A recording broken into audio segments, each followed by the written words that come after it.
नमस्कार, मैं doctor रमनिवास Sharma Raman, science और टेक्नोलॉजी एक्सपर्ट यूट्यूब चैनल पर सभी लर्नर्स का बहुत बहुत स्वागत और अभिनंदन करते हैं। आज जेनेटिक्स का हमारा ये चौथा सेशन है और इस चौथे सेशन में हम मेंडल्स के नियम लेकर के आपके सामने। इसके पहले के दो सेशन में हमने दो तरह के क्रॉस आपको समझाए थे, जिसमें मोनो हाइब्रिड क्रॉस और डाई हाइब्रिड क्रॉस था। मेंडल साहब ने दोनों क्रॉस के बाद या दोनों क्रॉस करवाने के बाद तीन नियमों की व्याख्या की, या ये कह लीजिए तीन नियम उन्होंने दिए। उन नियमों को क्रमशः प्रभाविता का नियम, पृथक्करण का नियम तथा स्वतंत्र अपव्यूहन के नियम से जानते हैं। यदि हम उसको अंग्रेजी में अनुवाद करें तो उन्हें क्रमशः law of dominance, law of segregation और लॉ ऑफ इंडिपेंडेंट असॉर्टमेंट के नाम से जानते हैं। बच्चों, ये जो तीनों नियम आए, ये क्रॉस करवाने के बाद आए। तो सवाल इस तरह से पूछा जाता है परीक्षाओं में, खासकर 12th का हो या पीएससी मेंस की कॉपी आप लिख रहे हो, तो सवाल पूछता है कि मेंडल ने अपने प्रयोगों के आधार पर कौन से नियम दिए। तो आपको बताना होगा कि मेंडल ने मोनोहाइब्रिड डाई हाइब्रिड क्रॉस कराने के बाद तीन नियम दिए, जिन्हें क्रमशः law of dominance, law of segregation और लॉ ऑफ इंडिपेंडेंट असॉर्टमेंट के नाम से जानते हैं। बहुत सरल सा है तीनों के तीनों नियम, और तीनों नियमों को समझने की कोशिश आप कीजिए, हम समझाने की कोशिश करते हैं। यह दिमाग में आपके चढ़ गया तो लिखने में फिर कोई दिक्कत नहीं होगी और कभी भूलेगा भी नहीं। ये तीनों law of dominance, law of segregation और लॉ ऑफ इंडिपेंडेंट असॉर्टमेंट, ये तीनों नियम आपके स्क्रीन पर दिख रहे हैं। इनको विस्तार से समझाने के लिए हम आगे आपको ले चलेंगे। पहले इंग्लिश में आपको पीडीएफ देंगे, इंग्लिश में लिख करके बताएंगे, और फिर इसका सेम हिंदी अनुवाद हम लिखते जाएंगे और आपको समझाते जाएंगे। बच्चों, चैनल को सब्सक्राइब करना, चैनल को लाइक करना और चैनल को शेयर करना, ये आपकी जिम्मेदारी है। आप अपनी जिम्मेदारी निभाइए, हम अपनी निभाते हैं। आइए, मेंडेलियन इनहेरिटेंस या माता पिता के लक्षणों का संतानों में पहुंच जाना क्यों पहुंचता है, उसके लिए मेंडल साहब ने तीन नियमों की व्याख्या की, जिसमें law of dominance, law of segregation और लॉ ऑफ इंडिपेंडेंट असॉर्टमेंट के नाम से जाना जाता है। पहले हम आपको लॉ ऑफ डोमिनेंस समझाते हैं और उसको समझाने की कोशिश करते हैं। क्रम हमने पलट दिया है, 1, 2 और 3, और उसका कारण है, क्रम पलटने का कारण है, ये बाद में हम आपको बताएंगे। पहले नियम समझाते हैं। लॉ ऑफ डोमिनेंस का मतलब when two different alleles are present, only one is dominant and will be expressed. यहां पर आप इतना समझ लीजिएगा कि एलिलीज का यहां पर मतलब, एलिलीज का सिर्फ मतलब आप यहां लक्षण से लगाइएगा। आगे के सेशन जब हम लाएंगे एलिलीज क्या होते हैं, इसको विस्तार से समझाएं। हम ये कह रहे हैं, या मेंडल साहब ये कह रहे हैं प्रभाविता के नियम पर, कि जब दो अलग अलग लक्षण एक साथ शामिल होते हैं तो उनमें से दो अलग अलग लक्षणों में से कोई एक लक्षण प्रभावी होता है और वही दुनिया को दिखाई देता है। इसको इस बात से समझिए कि इस संसार में एक गरीब आदमी है और एक धनी आदमी है। ये दुनिया हमेशा उस धनी आदमी को देखती है। क्यों? क्योंकि वो प्रभावी है और गरीब आदमी जो है वो दबा हुआ है। दुनिया गरीब आदमी को नहीं देखती। यानी संसार में जो प्रभावी है वो दिखेगा और जो अप्रभावी है वो नहीं दिखेगा। हमारे ख्याल से आपको लॉ ऑफ डोमिनेंस समझ आ गया होगा कि प्रभाविता का नियम ये कहता है कि यदि दो लक्षण साथ में है तो उसमें जो प्रभावी होगा, जो ताकतवर होगा वही दिखेगा, जो ताकतवर नहीं होगा, वो दबा हुआ होगा, वो नहीं दिखेगा। पहला नियम। यदि इसी बात को इस ढंग से आपको समझाएं कि संतानों में दो लक्षण आते हैं, एक बाप से आता है, एक मां से आता है।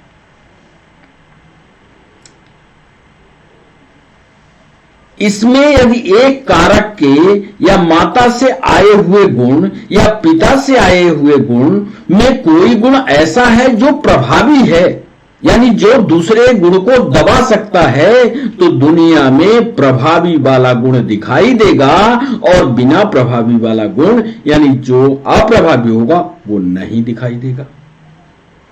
आगे इसकी हिंदी लिख करके हम आपको समझाएंगे। उस समय उदाहरण के साथ जब समझाएंगे तो आपको याद हो जाएगा। दूसरा नियम मेंडल साहब ने दिया कि जब दो लक्षण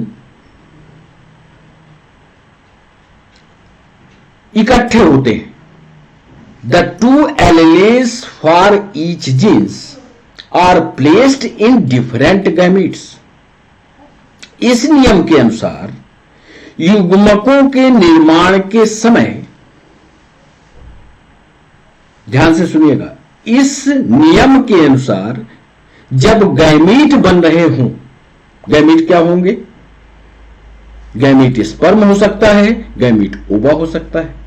यही दोनों गैमीट फ्यूज होकर के जाइगोट बनाते हैं और यही जाइगोट आगे जाकर के विकसित होकर के नए जीव को उत्पत्ति करता है। हम कह रहे हैं कि इस नियम के अनुसार युग्मकों के निर्माण के समय या जब गैमीट का निर्माण हो रहा हो, जब युग्मक बन रहे हो, तो जीन के जोड़े जो होते हैं वो अलग अलग हो जाते हैं। इनमें से केवल एक ही कारक गैमीट में पहुंचता है। आप जानते हो क्रोमोसोम जो होते हैं वो जोड़े में होते हैं, इतना तो आपको पता है। ऐसे क्रोमोसोम होता है और जब ये क्रोमोसोम गैमीट में पहुंचता है, ये संख्या क्या होती है? 2x होती है। और ये 2x संख्या जब गैमीट बनाने जाती है तो यहां पर रिडक्शन डिवीजन होता है, यानी अर्धसूत्री विभाजन होता है, यानी ये सूत्र अलग अलग हो जाएगा, तभी तो अर्धसूत्री 1/2 होगा। तो इसमें से एक धागा अलग, एक धागा अलग। तो एक गैमीट में इस जोड़े के गुणसूत्र का आधा ही भाग न जाएगा बच्चे, आधा तो दूसरे में चला जाएगा। कह रहा है कि इस नियम के अनुसार युग्मकों के निर्माण के समय जीन के जोड़े के कारक अलग अलग हो जाते हैं। इनमें से केवल एक कारक ही युग्मक में पहुंचता है, दूसरा कारक तो गया, एक ही कारक युग्मक में पहुंचता है। दोनों कारक एक साथ युग्मक में कभी नहीं जाते। यदि ये दोनों कारक युग्मक में चले जाते तो फिर ये 2x होता ना। क्योंकि इसको x करना है इसलिए यहां से आधा ही भाग जाएगा। और जब आधा ही भाग जाएगा, क्योंकि दूसरे जो जिससे फर्टिलाइजेशन करना है, जिससे मिलना है, आधा भाग तो उसका आएगा।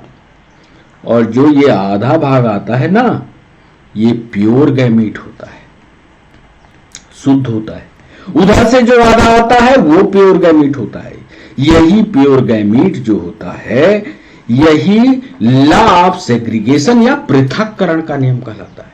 पृथक्करण का मतलब दो क्रोमोसोम से आधा क्रोमोसोम का अलग हो जाना है। आगे हिंदी लिखेंगे तब और समझ में आएगा। और तीसरा नियम दिया, मोनोहाइब्रिड और डाई हाइब्रिड क्रॉस करवाते समय मेंडल साहब ने लॉ ऑफ इंडिपेंडेंट असॉर्टमेंट के नाम से जाना गया कि the inheritance of one gene does not affect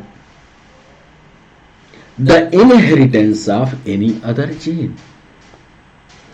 इस नियम के अनुसार कारकों के विभिन्न जोड़े जो किसी जीव में पाए जाते हैं एक दूसरे के प्रति स्वतंत्र होते हैं और स्वतंत्रता पूर्वक मिश्रित होकर नए रंग रूप के जीव बना सकते हैं। सोचिए, यहां पर दो क्रोमोसोम थे, जोड़े में थे, यह जोड़ा अलग हो गया, यह जोड़ा अलग हो गया। अब यह जोड़ा जिस जोड़े से मन हो उस जोड़े से जाकर मिल ले, और ये जो बचा हुआ जोड़ा है ये चाहे तो जिससे मिले, इसके लिए बाध्यता नहीं होती, या ये हुक्म नहीं देता कि जाओ इससे मिल लो, या ये वाला हुक्म नहीं देता इसको कि जाओ इससे मिल लो। अर्थात दोनों कारक, दोनों जीन, दोनों क्रोमोसोम के स्ट्रैंड पूरी तरह से स्वतंत्र होते हैं। और यही नियम लॉ ऑफ इंडिपेंडेंट असॉर्टमेंट कहलाता है। The inheritance of one gene does not affect the inheritance of any other gene. आगे हम और विस्तार से जब हिंदी में समझाएंगे तो चित्र बनाएंगे और आपको समझाएंगे।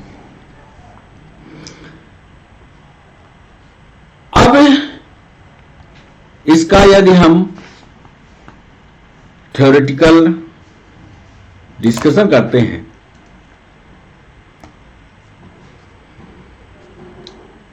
लॉ ऑफ डोमिनेंस का, तो इसको हमने हाथ से बनाया। लॉ ऑफ डोमिनेंस में ये कल क्लास में भी समझाया है। पेरेंट प्लांट हमारे पास आर गुण वाला है, कल का वीडियो देखिएगा, और एक व्हाइट फूल वाला है जिसको हमने स्मॉल आर से दिखाया। ध्यान दीजिएगा, कैपिटल आर और स्मॉल आर।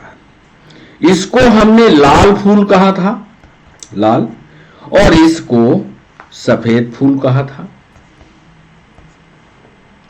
फिर क्या हुआ था, यहां से हमने, क्योंकि जोड़े में है तो एक जोड़ा अलग हो जाएगा, क्योंकि गैमीट बनाएगा, गैमीट में अर्धसूत्री विभाजन होगा, आधा अलग, इसका स्मॉल आर बनाया, और इसको दोनों को आपस में फ्यूज करा तो गैमीट ये बना, तो संतान ये बनी। अब संतान ये जो बनी, ध्यान देना, लॉ ऑफ डोमिनेंस की बात कर रहे हैं, इसमें संतान बनी है, ये शुद्ध लाल था, ये शुद्ध सफेद था। जब दोनों आपस में फ्यूज किए तो ये जो जनरेशन आई ये कहलाई F1 जनरेशन। F1 जनरेशन में जो पौधा प्राप्त हुआ या जो फूल प्राप्त हुआ ये लाल ही था। अब ये बताओ बच्चों कि जब ये लाल था तो इसको आर होना चाहिए था, पर ये छोटा आर यानी सफेद वाला भी इसके साथ आया तब भी ये लाल रहा। उसका कारण क्या था? उसका कारण यह था कि आर ताकतवर था, उसने सफेद वाले को दबा दिया।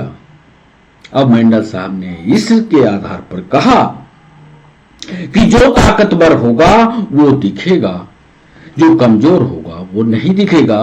यहां पर कैपिटल आर यानी लाल रंग को ताकतवर दिखाते हुए लॉ ऑफ डोमिनेंस या प्रभाविता का नियम सिद्ध कर दिया गया। समझ गए?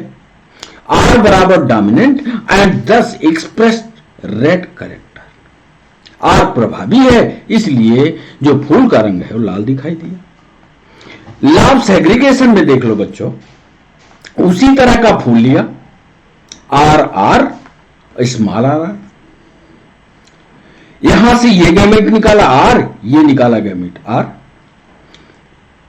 पृथक्करण का नियम यह कहता है कि भले तुम लाल हो, कैपिटल आर तुम्हारे पास है, पर ये स्मॉल आर ये कह रहा है कि हम तुम्हारे अंदर घुसेंगे नहीं, हम स्वतंत्र रहेंगे, हमारी अपनी आइडेंटिटी रहेगी, और जब कभी मौका आएगा हम भी अपनी पहचान बनाएंगे।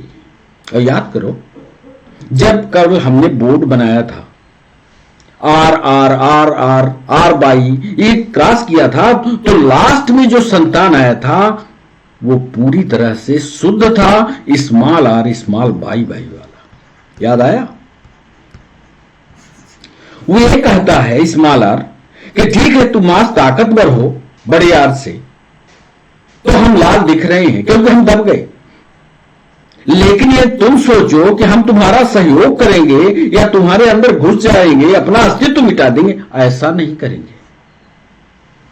लॉ ऑफ सेग्रीगेशन कहता है कि हम तुम्हारे अंदर रहेंगे, पर सेपरेट जीन के रूप में रहेंगे। ये देखो, ये अपना अस्तित्व आर अलग रख रहा, ये अपना अस्तित्व अलग रख रहा। Each allele is to separate gamete, ये गैमीट बिल्कुल सेपरेट होगा, ये इसके साथ एड नहीं होगा या जुड़ेगा नहीं या उसके अंदर समाएगा नहीं। यही कहलाता है लॉ ऑफ सेग्रीगेशन, दूसरा नियम। और तीसरा नियम ये कहता है, इसका भी उदाहरण, तीसरा नियम कहा कि Mendel's law of independent assortment says that traits मान लक्षण, ट्रेड्स आर इनहेरिटेड इंडिपेंडेंटली, लक्षण जो होते हैं वो स्वतंत्रता पूर्वक एक पीढ़ी से दूसरी पीढ़ी में जाते हैं, बिल्कुल पूरी तरह से स्वतंत्र होकर के एक पीढ़ी से दूसरी पीढ़ी में जाते हैं। इसका मतलब ये कि मान लीजिए एक पुरुष और महिला की शादी हुई, समझिएगा इस बात को, एक पुरुष और एक महिला की शादी हुई, जिसमें से मेल जो था पुरुष, उसके बाल जो है वो कर्ली थे, कर्ली हेयर माने ऐसे घुमावदार, जैसे ऐसे घुमावदार कंघी से बनाते हैं ना, ऐसे ऐसे करके कर्ली बाल थे। और जो महिला थी उसके बाल बिल्कुल सपाट सीधा। जब दोनों की शादी हुई तो इसमें एक प्रभावी होना चाहिए, एक बाल दूसरे बाल को दबा देता, यानी स्पष्ट बाल बन जाते के साथ कर्ली वाला कह देता हम प्रभावी हैं, हम सिर्फ कर्ली बाल ही रहने देंगे। लेकिन ऐसा नहीं होता, यही स्वतंत्रता रहने देते हैं। इसीलिए मेंडल साहब ने लिखा लॉ ऑफ इंडिपेंडेंट असॉर्टमेंट, स्वतंत्र अपव्यूहन का नियम। ये दोनों की जब शादी हुई, जो बच्चा हुआ उसके बाल देखो जरा, इसकी ज्यादा कर्ली है ना, जो बाल बने उसमें आधा कर्ली और आधा सपाट, बिल्कुल सीधे, यानी मिक्स बाल उसकी संतान को चले गए। वही लिखा मेंडल साहब ने, that means a couple where one parent has freckles and the other has curly hairs can have the child with curly hairs and freckles। मतलब चाइल्ड में दोनों बाल आएंगे, कर्ली भी आएगा और फ्रेकलेस भी आएगा, दो ट्रेड्स कम सेपरेटली। ये लक्षण जो हैं ऐसा हो जाए कि कोई एक दबा करके उसको मुक्त कर दे, ऐसा नहीं होगा। दोनों की मिक्स संरचना उसके बच्चे में चली जाती है, अर्थात तो दोनों लक्षण स्पष्ट रूप से अलग अलग दिखाई देते हैं। तो ये कहलाता है लॉ ऑफ इंडिपेंडेंट असॉर्टमेंट। तो ये तीनों नियमों को अब विस्तार से हिंदी में लिख करके हम आपको समझाते हैं, आइए हमारे साथ। कैसे मेंडल का नियम आया, क्या जरूरत पड़ी, उसके लिए जो आधार था पहले वो लिखते हैं। पहला पॉइंट लिखते हैं कि मोनोहाइब्रिड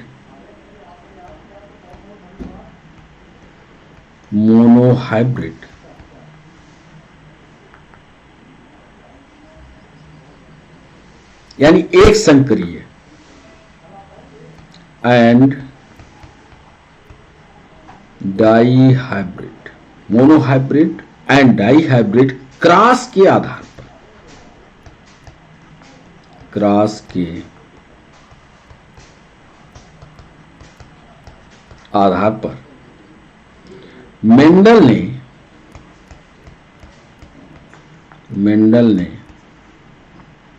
आनुवांशिकता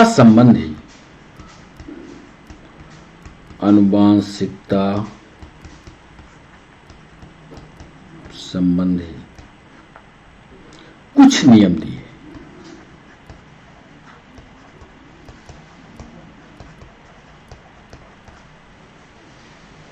जिन्हें मेंडल के आनुवंशिकता के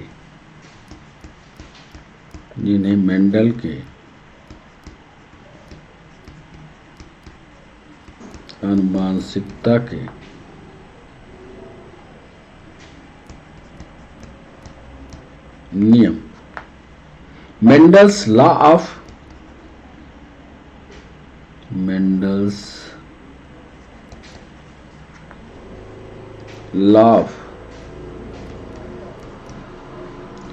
इनहेरिटेंस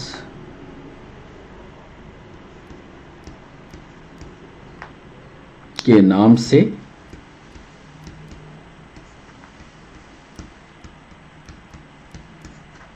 जाना जाता है। ये पहला पॉइंट। एक हमने पहले नियम बताया कि क्यों मेंडल साहब के नियम आए। उसका कारण यह था कि उन्होंने मोनोहाइब्रिड क्रॉस किया, F1 जनरेशन निकाली, डाई हाइब्रिड किया, F2 जनरेशन निकाली। दोनों के परिणाम में क्या फर्क था उसको ध्यान में रखते हुए मेंडल साहब ने आनुवंशिकता के नियम दिए। और ये आनुवंशिकता के नियम कौन कौन थे ये आगे दूसरे पॉइंट में बताते हैं। एक सवाल MPSI ने पूछा था, वो हमको ध्यान आया, इसलिए हम चाहते हैं कि वो दूसरा पॉइंट लिख करके हम आपको समझा दें। इन नियमों में से पहला एवं दूसरा नियम, 3 नियम थे, 3 नियम उधर हमने आपको बताया, पहला, दूसरा और तीसरा। पहला नियम हमने बताया डोमिनेंस का, दूसरा नियम बताया सेग्रीगेशन का और तीसरा बताया इंडिपेंडेंट असॉर्टमेंट का। पहला नियम बताया प्रभाविता का, दूसरा नियम बताया पृथक्करण का और तीसरा नियम बताया स्वतंत्र अपव्यूहन का। इसमें से ध्यान दीजिएगा, इन नियमों में पहला एवं दूसरा, इन नियमों में पहला एवं दूसरा, पहला एवं दूसरा नियम मोनोहाइब्रिड क्रॉस पर, मोनोहाइब्रिड क्रॉस या इसको कहते हैं एक संकरीय क्रॉस पर, मोनोहाइब्रिड क्रॉस पर आधारित है। याद रखिएगा, पहला और दूसरा ये दोनों जो है मोनोहाइब्रिड क्रॉस पर आधारित है, जबकि तीसरा नियम,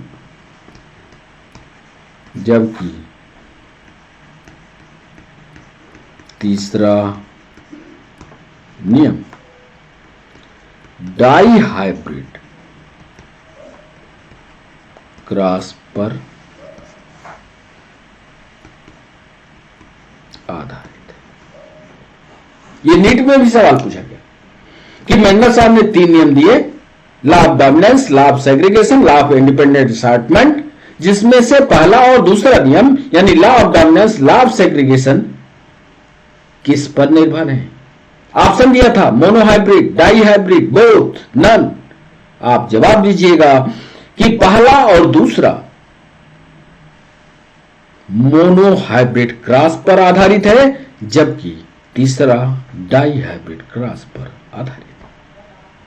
चलिए अब हम बात कर लेते हैं पहले नियम की, और वो पहला नियम है लॉ ऑफ डोमिनेंस या प्रभाविता का नियम, प्रभाविता का नियम। यह पहला नियम।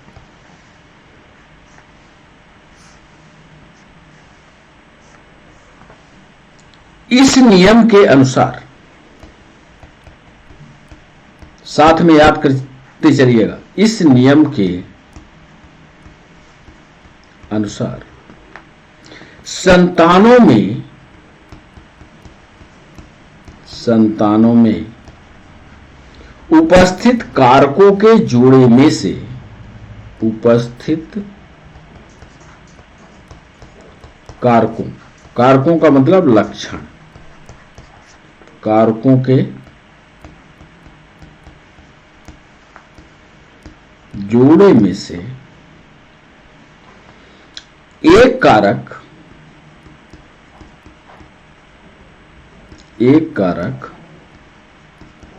नर से, ये तो सामान्य सी बात लिख रहे हैं, संतान जब बनती है तो एक गुण माता से आएगा, एक गुण पिता से आएगा, वही चीज लिख रहे हैं कि इस नियम के अनुसार संतान उपस्थित लक्षण के जोड़े जो होते हैं उसमें एक कारक नर से,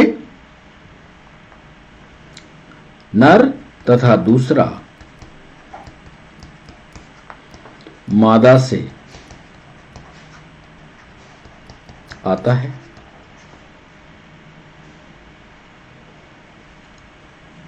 दूसरा पॉइंट लिख रहे हैं, इन कारकों में से एक कारक के गुण, इन कारकों में से एक कारक के गुण, माने एक लक्षण के गुण दूसरे कारक के गुण को, दूसरे कारक के गुण को दबा देता है। सही बात है। जो अमीर होगा वो गरीब को पनपने देगा क्या? नहीं पनपने देगा। अमीर जो है गरीब को दबा देगा। दो लक्षण आए, अमीर और गरीब, तो गरीब दिखाई देगा कि अमीर? अमीर दिखाई देगा। अमीर ने दबा दिया गरीब को। इन कारकों में से एक कारक के गुण दूसरे कारक के गुण को दबा देता है। जो दबाता है वो क्या कहलाता है? दबा देता है, इसे डोमिनेंट कैरेक्टर कहते हैं। इसे डोमिनेंट कैरेक्टर या प्रभावी गुण कहते हैं। तथा वह गुण, इसी लाइन में लिख लें, तथा वह गुण जो दब जाता है, तथा वह गुण जो दब जाता है, जो नहीं दिखता, यानी अमीर और गरीब के केस में गरीब, वह गुण जो दब जाता है, जो नहीं दिखता, उसे अप्रभावी, उसे अप्रभावी गुण या रिसेसिव कैरेक्टर कहते हैं।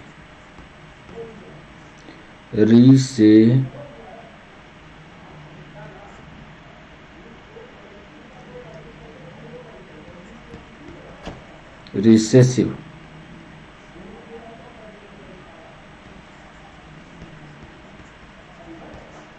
कैरेक्टर कहते हैं। तो दो बातें यहां हो गई, और वही उदाहरण यदि यहां पर हम शामिल करके बताएं तो ये आर, स्मॉल आर, या इसी उदाहरण को दूसरे तरीके से भी दिखा सकते हैं। बाप लंबा मां छोटी, बाप लंबा से गैमेट निकालो, स्पर्म, एक स्पर्म निकलेगा, ऐसे एक अंडा निकाल लो, मां से निकाल लिया, दोनों को फ्यूज करा दो। अब बता दो संतान कैसी हुई, बच्चा उसका कैसा हुआ? बच्चा लंबा ही होगा, लंबा होगा। तो हुआ क्या? इसने कैपिटल टी वाले ने स्मॉल टी वाले को, जो छोटा था, उसको दबा दिया। यही चीज यहां भी होगी। आर निकालोगे और यहां से स्मॉल आर निकालोगे, दोनों को आपस में मिलाओगे तो ये संतान बनेगी, ये फूल बनेगा। और कैपिटल आर दिखाता है लाल, तो इसलिए फूल जो है लाल। यहां पर आर कैरेक्टर जो है वो प्रभावी है, स्मॉल आर जो सफेद को दिखा रहा है वो अप्रभावी है। एक और महत्वपूर्ण बात तीसरे पॉइंट पर लिख करके और फिर दूसरे नियम पर चलते हैं। प्रथम पीढ़ी में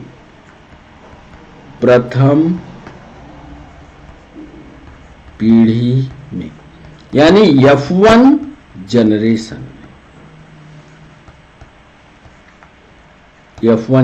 में केवल प्रभावी गुण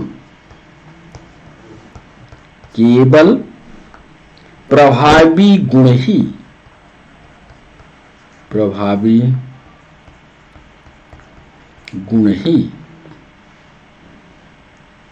दिखाई पड़ता है।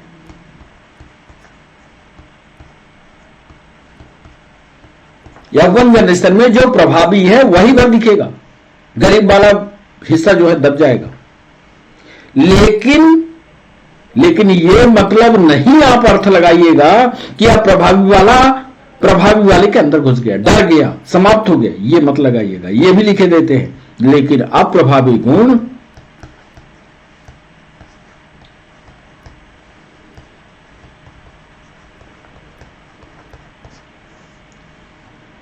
उपस्थित अवश्य रहता है।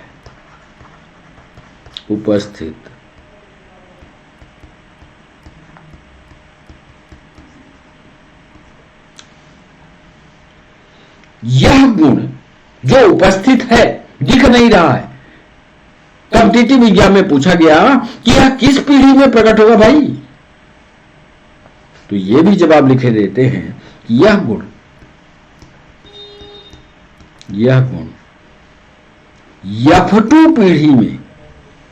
F2 पीढ़ी में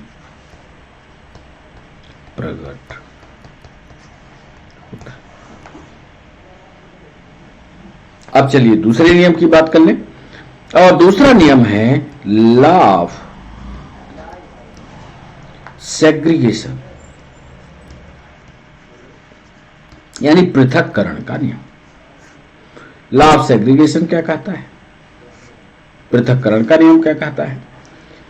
इस नियम के अनुसार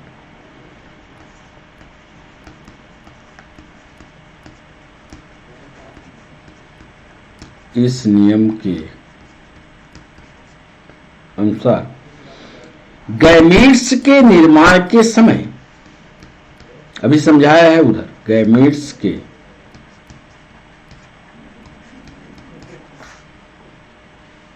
निर्माण के समय, मतलब जब गैमीट बन रहे हो, यानी मदर सेल जो है वो रिडक्शन डिवीजन के द्वारा विभाजित होकर के गैमीट बना रही हो, यानी क्रोमोसोम की संख्या X हो रही हो। इस नियम के अनुसार गैमीट के निर्माण के समय जीन के जोड़े के कारक अलग अलग हो जाते हैं। जीन जो कुंडलित अवस्था में, जीन के जोड़े के कारक यानी गुण कारक अलग अलग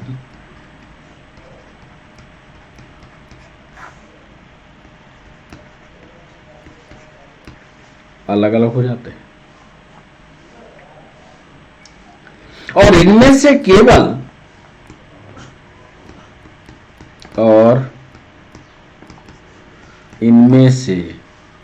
केवल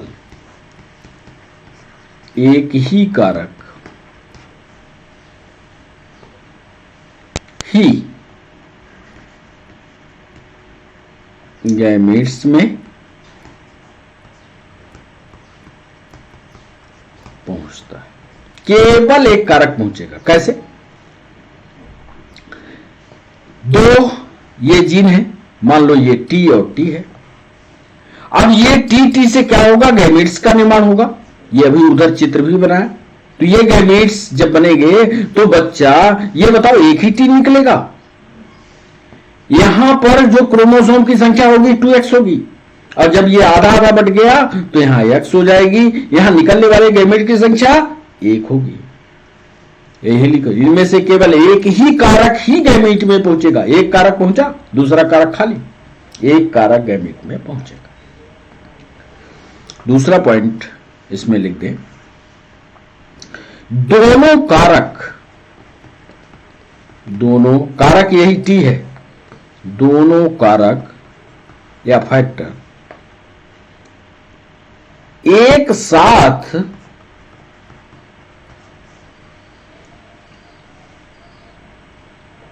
गैमीट्स में नहीं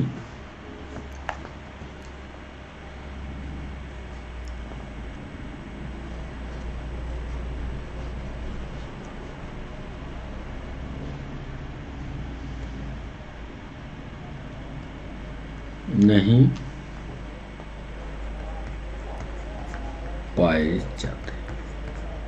दोनों कारक क्या देख लो इधर चित्र में, क्या ये दोनों कारक एक साथ पाए जा रहे हैं? नहीं, दोनों कारक नहीं पाए जाते, सिर्फ एक टी पाया जाता है, दोनों टी एक साथ नहीं। दोनों कारक एक साथ युग्मक में कभी नहीं पाए जाते और यही नहीं, दोनों कारक एक साथ युग्मक में कभी नहीं जाते, या दोनों कारक युग्मक में एक साथ कभी नहीं जाते। दोनों कारक युग्मक में एक साथ कभी नहीं जाते। इस नियम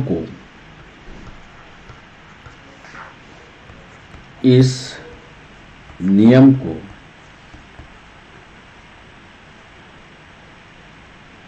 युग्मकों की शुद्धता का नियम, युग्मकों की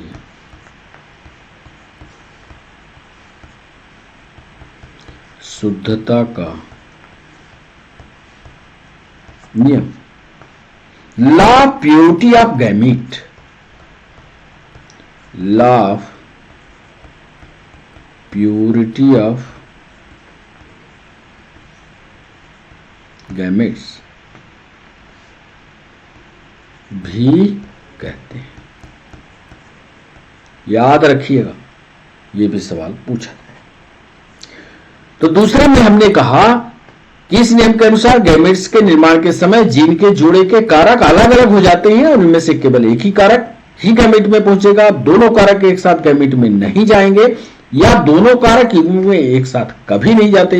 इस नियम को युग्मकों की शुद्धता या law of purity of gamete कहे जाते हैं। और अंतिम स्वतंत्र अपव्यूहन का नियम, स्वतंत्र अपव्यूहन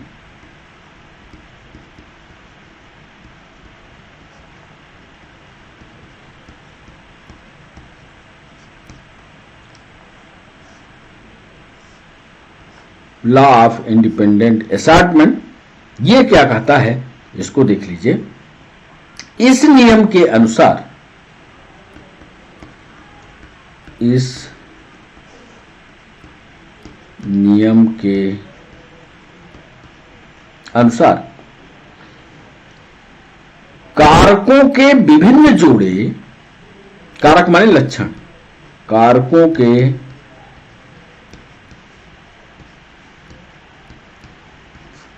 विभिन्न जोड़े जो किसी जीव में पाए जाते हैं,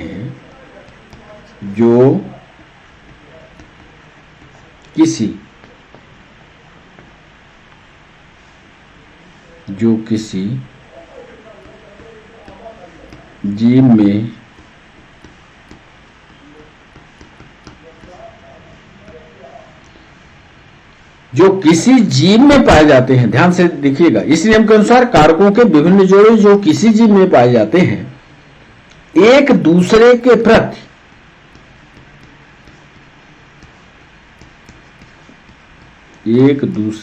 प्रति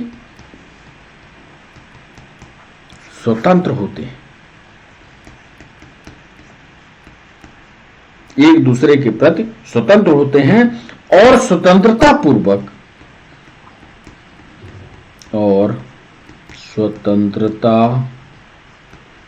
पूर्वक मिश्रित होकर, मिक्स होकर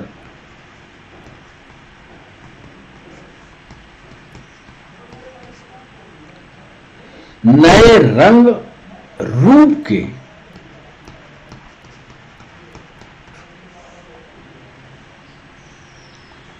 व नए रंग व रूप के जीव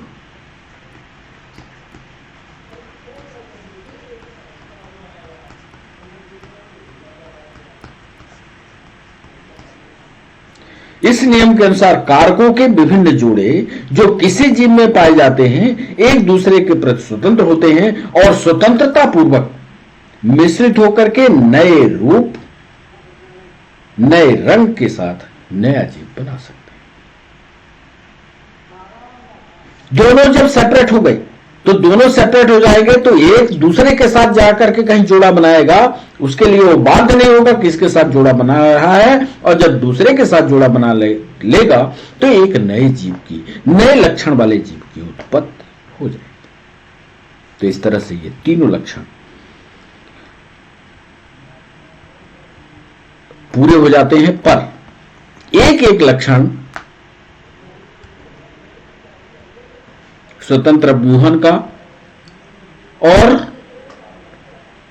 मोनोहाइब्रिड डाइहाइब्रिड क्रॉस का एक एक उदाहरण सिर्फ क्रॉस करके आपको और समझा देते हैं। देखिए, एक सामान्य सा उदाहरण लेकर के चलते हैं, चूंकि अभी जो आपने इसके पहले के उदाहरण पढ़े वो प्लांट से रिलेटेड ज्यादा पढ़े। अब ये उदाहरण हम ट्रांसफर कर रहे हैं जीवों पर, ह्यूमंस पर लेकर के चलते हैं, आपको ज्यादा जल्दी समझ में आएगा। मान लीजिए एक लंबे आदमी की शादी हो रही है एक बौनी औरत से, छोटी औरत से। जब शादी होती है, ये मेल है और ये फीमेल है, तो इस प्रक्रिया में मेल में जो ये गुणसूत्र होते हैं ये जोड़े में है, यहां भी जोड़े में है, तो एक प्रक्रिया होती है। यह प्रक्रिया कहलाती है स्पर्मेटोजेनेसिस। स्पर्मेटोजेनेसिस, स्पर्म के निर्माण की। ऐसे ही यहां एक प्रक्रिया होती है, वो कहलाती है ओवोजेनेसिस। इन दोनों की प्रक्रिया के द्वारा स्पर्म और ओवा का निर्माण होता है।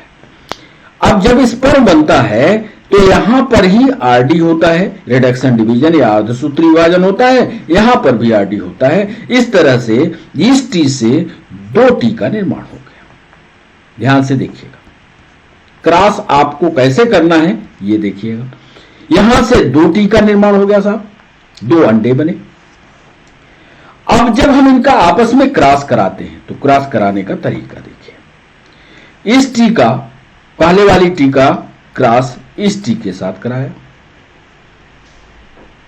फिर इस टी का क्रॉस इस वाली टी से कराया। जब इस टी का इस टी के साथ क्रॉस कराया तो ये संतान बनी। फिर इस टी का इस टी से कराया तो ये संतान बनी। फिर इस टी का क्रॉस इस टी से कराया तो ये संतान बनी, और इस टी का क्रॉस इस टी से कराया तो ये संतान बनी। जो हमारी पहली संतान आई, इन दोनों के शादी होने के बाद लंबे बाप और छोटी मां के बीच में जब शादी हुई और जो संतान आई, तो पहले स्टेप में या पहले जनरेशन में जितनी भी संतानें आई सब लंबी थी ना। ये जो लंबी संतान आई इसको प्रथम पीढ़ी कहा गया। प्रथम पीढ़ी, आपकी किताब में इसको F1 जनरेशन कहा जाता है। F1 जनरेशन आपकी किताब में। अब इस F1 जनरेशन में जो संतानें पैदा हुई, तो इसको लेकर के मेंडल साहब ने नियम घोषित किया। माना कि ये जो लंबी संतानें आई, इसमें कोई लंबेपन का जो गुण था वो प्रभावी था। लंबेपन वाला जो गुण था वो प्रभावी था, और इसी को लंबेपन वाले गुण को आधार मानते हुए मेंडल साहब ने प्रभाविता का नियम दिया। प्रभाविता का नियम। अब दूसरा क्या हुआ, डाई हाइब्रिड क्रॉस में गए, अब दो लक्षणों को लेकर के चले, पर उस पर डाई हाइब्रिड क्रॉस पर पहला और दूसरा नियम मोनो हाइब्रिड पर है। अभी मोनो हाइब्रिड क्रॉस लंबाई का गुण लेकर के चल रहे हैं, दूसरा क्रॉस कराते हैं, दूसरा इस पन्ने में करा लें। अब जो ये संतानें पैदा हुई, ये वाली ये संतानें पैदा हुई, इन दोनों संतानों का आपस में क्रॉस कराया गया। यहां पर ये शुद्ध है, देख रहे हैं, यहां पर ये शुद्ध है, ये शुद्ध है, लेकिन जो संतानें आई वो सब अशुद्ध, यानी संकरी क्रॉस, संकरी संतानें आई। देखो क्रोमोसोम में सब में छोटा टी। शुद्ध कब होता, जब ये बड़ा टी होता, ऐसा हुआ नहीं, यानी वर्ण संकरी पैदा हो गए, शुद्ध नहीं हुए, वर्ण संकरी पैदा हुए। अब इन दोनों की आपस में शादी कराई गई या आपस में क्रॉस कराया गया, तो देखो जब दोनों का आपस में क्रॉस हुआ, अब क्या पोजीशन होने वाली है ये आप देखो, एक कैपिटल टी, एक स्मॉल टी, एक कैपिटल टी, एक स्मॉल टी। इसमें जो कैपिटल टी और स्मॉल टी थी, तो ये कैपिटल टी आएगा, एक स्मॉल टी आएगा, यहां पर एक कैपिटल टी आएगा और एक स्मॉल टी आएगा। अब इन दोनों का क्रॉस कराओ भाई, लो साहब क्रॉस कराया। पहली संतान का जब क्रॉस कराया तो पूरी तरह से लंबी संतान पैदा हुई, टाल एंड प्योर थी। देखा, पूरी तरह लंबी थी और पूरी तरह शुद्ध थी। इसी का क्रॉस जब इससे कराया तो संतान कैसी होगी, लंबी है कि छोटी, लंबी तो है साहब, टाल तो है, पर अशुद्ध है, इम्प्योर है, इम्प्योर है। फिर दूसरे वाले टी का क्रॉस इससे कराया, तो यहां भी जो संतान आई लंबी तो है, टाल तो है, पर इम्प्योर है। और जब इस टी का क्रॉस इस टी से कराया तो संतान बौनी पैदा हुई, छोटी पैदा हुई, ड्वार्फ पैदा हुई, लेकिन प्योर थी, शुद्ध थी। अब यदि प्योरिटी का हिसाब लगाते हैं तो इन संतानों में दो संतानें हमें प्योर दिखी, एक ये प्योर मिली, एक ये प्योर मिली। यहां पर जो ये लक्षण दब रहा था, ध्यान से सुनना, जो ये लक्षण यहां पर दब रहा था, कौन सा, स्मॉल टी वाला, वो जा करके यहां प्रकट हो गया कि नहीं। और जब ये लक्षण प्रकट हो गया, इसी को आधार मान करके मेंडल साहब ने कहा कि माना कि छोटे वाला लक्षण पहली पीढ़ी में दबा दिया गया प्रभाविता के नियम से, लेकिन F2 जनरेशन में, ये जो जनरेशन है ना, ये F2 है, F2 या द्वितीय पीढ़ी इसको कहते हैं, द्वितीय पीढ़ी में दबा हुआ लक्षण प्रकट हो जाएगा, यह स्वतंत्र रूप से प्रकट होगा। और इसी को दूसरे नियम को लॉ ऑफ सेग्रीगेशन कहा गया, लॉ ऑफ सेग्रीगेशन का, इसी को कहते हैं पृथक्करण का।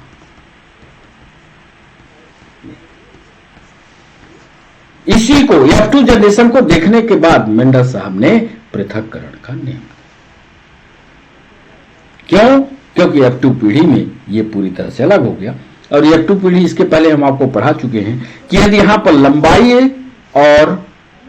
लंबाई और बौनेपन का अनुपात लगाया जाए तो क्या आएगा, लंबे कितने हैं, 1 2 3, 3 लंबे हैं, 3:1। तो ये तो इसका फिनोलॉजी हो गया, बाहर से देख करके फिनोलॉजी हो गई। और यदि इसकी जीनोटाइप पूछे हम आपसे, जीनोटाइप बताओ, जीनोटाइप माने अंदर का जीन खोजो, तो 1,